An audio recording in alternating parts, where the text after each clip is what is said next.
While little girls in France are being taught that Islam is a religion of peace and tolerance, little girls in Pakistan are being taught to behead anyone who makes fun of the most obvious false prophet in history.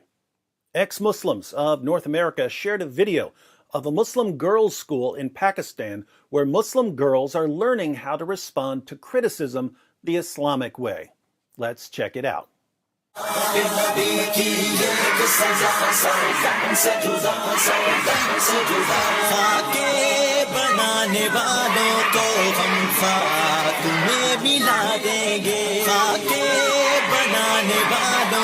We need to give credit where credit is due.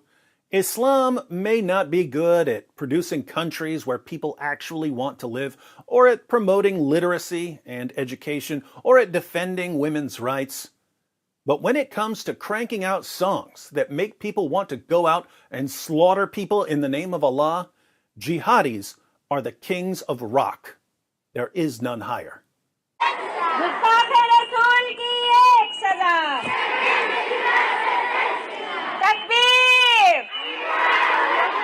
Their lips are saying decapitate, decapitate, but their hearts are saying love, love. ए अबू लहब के पैरोकारों, तुम खाके और cartoon क्यों बनाते हो? आओ मर्दों की तरह मैदान में उतरो, फिर देखो कि आका इनामदार के गुलाम कैसे होते हैं. They call anyone who defends cartoons of Muhammad followers of Abu Lahab. Abu Lahab was one of Muhammad's uncles and one of his biggest critics. He knew that Muhammad was an impostor and a false prophet. So calling people followers of Abu Lahab isn't exactly an insult.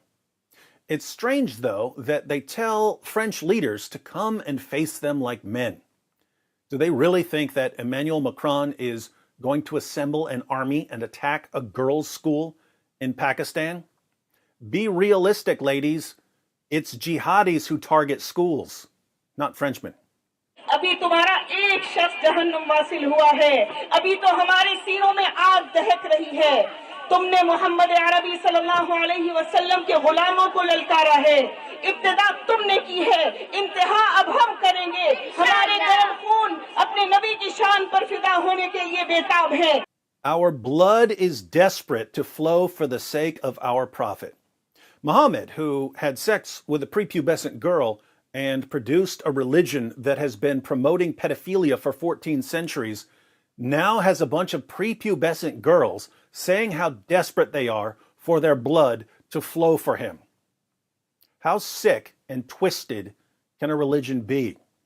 हम हर बात बर्दाश्त कर लेते हैं, मगर हमारे नबी पर बात आना हमारे लिए जिंदगी या मौत का मामला बन जाता है. हम तब तक आराम से नहीं बैठेंगे जब तक तुमसे इस गुस्ताखी का बदला न ले लें. We will never stop until we exact revenge for your insult. Notice, it never occurs to anyone to step in and say, excuse me, do you really think we should be brainwashing little girls into dedicating their lives to slaughtering people over cartoons? Everyone seems to think this motivational speech is right on the money. But not to worry. If we keep telling ourselves that the only problem with Islam is a tiny minority of extremists, maybe we can avoid some of the violence until all the children who are being raised as jihadis grow up and slaughter our children and grandchildren in the name of Allah. हमें मोहम्मद अरबी के मुबारक हाथों से जामे कौसर पीना है इंशाअल्लाह. फराज समेत तमाम मुस्लिम दुश्मन अनासिर को अब ये बात पल्ले से बांधनी होगी कि तुम्हारी तरफ से जिस आग के शोले मशरिक में फेंके गए हैं, अब मगरिब की तरफ चलती हवाएं उन्हें तुम्हारे दरवाजे तक ले गई हैं. The flames you spread to us in the east will now reach you in the west. The flames of cartoons that people put on the internet and thus reach people in Pakistan on Facebook and Twitter will now reach you in France and Austria. But the flames that reach the west won't be cartoons. The flames that reach the west will be jihadis slaughtering Christians in church and slaughtering random people out for a meal. Once again, we see that Islam has a perfectly functioning moral compass. क्या ऐसा मुमकिन है कि मुसलमान का लहू रंग न लाए? क्या ऐसा मुमकिन है कि मगरिब हमें बेअमन करे और खुद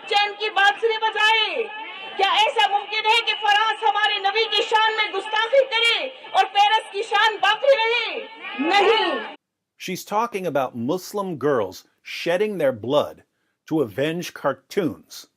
Here again, it doesn't occur to anyone to step in and say, "Excuse me again, I may be new here, but should we really be brainwashing little girls into going out and getting themselves killed over some cartoons?" Everyone at the school and all the parents seem to think that this is perfectly normal. Why? Because it is in Islam. दुनिया में ऐसा कहीं नहीं होता जो तुम बोओगे वही काटोगे जीने दोगे तो जियोगे तुम्हारा सुकून हमारे अमन के साथ मशरूत है Your peace is tied to ours. What does that mean? It means if you don't want us waging terrorist attacks against basically any European we come across, you had better silence critics of Islam. You need to make criticizing or mocking Islam illegal in Western countries that aren't under Sharia. You need to enforce Sharia blasphemy laws even in the West, or we're coming to kill you until you get so sick of dying that you'll do anything to appease us. You know what the saddest part here is? The saddest part is that Western nations could help these girls. And I don't mean by conquering Pakistan. I mean that these girls will eventually encounter a lot of Western culture through the internet. We could help them by showing them that their goal in life shouldn't be to shed their blood for the most obvious false prophet in history. But instead of these girls encountering a unified voice, telling them that they shouldn't be letting an illiterate 7th century Arabian caravan robber tell them how to live their lives, they'll encounter Western politicians and journalists and educators and entertainers telling them that Islam is a wonderful religion and that Muhammad was a wonderful man, indeed, a true prophet. And all this will do is reinforce what their teachers have been telling them all their lives. Schools in Pakistan are brainwashing little girls and preparing them to martyr themselves for a fake prophet. We respond by praising and honoring the religion that promotes the brainwashing and the martyrdom. We respond to stupidity and insanity with more stupidity and insanity.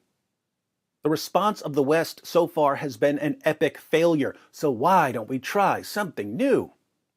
How about we respond to stupidity and insanity with a relentless presentation of the facts that prove conclusively that Muhammad was a false prophet?